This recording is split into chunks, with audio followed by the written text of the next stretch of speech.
अच्छा भाई, फाइनली हम लोग निकल रहे हैं फ्लाइट से मुजफ्फराबाद के। भाई दुआएं पढ़ लें सब, बहुत ही ख़तरनाक जगह है, होते खतरनाक इलाका है।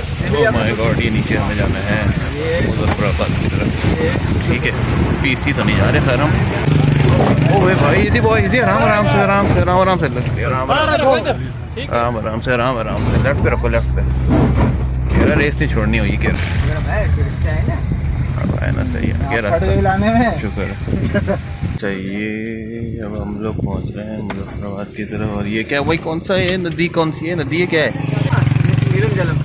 नीलम झेलम है। ज़बरदस्त, क्या खूबसूरत है भाई, क्या खूबसूरत इलाका है।